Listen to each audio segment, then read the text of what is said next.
When reading the first reading assigned this week,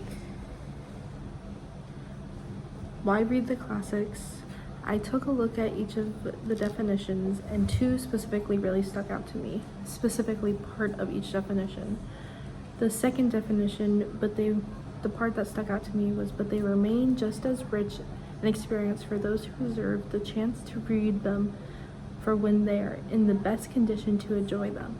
And I think that this will guide me through the readings this semester by reminding me to find new experiences in the ones that I have never read before, but also to continue to find new experiences in the books that I am rereading. And that's the important part of these classics, and that's why I love this definition.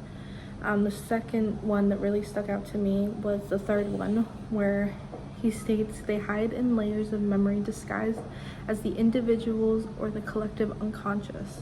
And this definition will remind me throughout the semester to look back at how the classics have shaped my unconscious, but also the collective unconscious of society.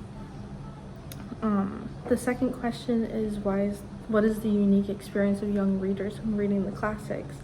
And I think that the unique experience of young readers is the way that we can see that reading the classics for young readers can be twofold, in the sense that they can both be of little value to young readers such as ourselves, but also can be invaluable.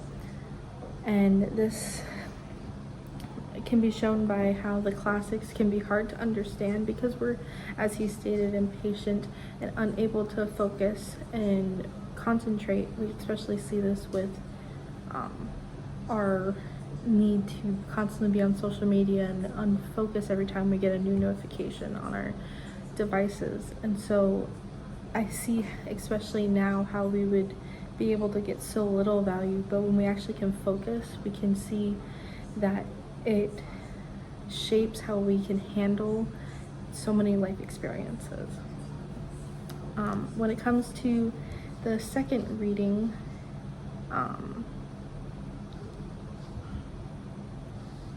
if on a winter's night a traveler, the first question was, how does the perspective make you feel? And honestly, the perspective of the second reading really was comforting to me, and being fully immersed into the writing. I felt as if I was the character, and I think that for me as an avid reader, that was really comforting. I like being able to be within the story. The perspective of Calvino speaking directly to me felt, like I said, immersive. So it allows me to kind of be put into the environment, and the way that he writes, it's so detailed that you truly feel like you're right there in the moment. And I think, talking about the second question, I think that's exactly the type of reader that he was writing for. That he was writing for the people who want to feel as if they know the characters personally, or better yet, that they are the characters.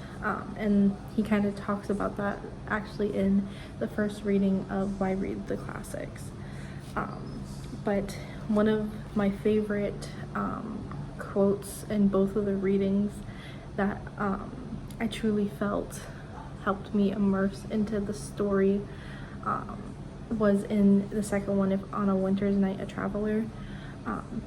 As I said, I really enjoy being immersed in the story, and so my quote is, "You cast another bewildered look at the books around you, or rather it was the books that looked at you.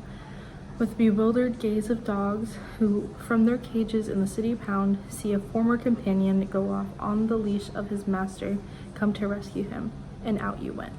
And I just think that this specific quote is something that I feel when I do go and buy new books.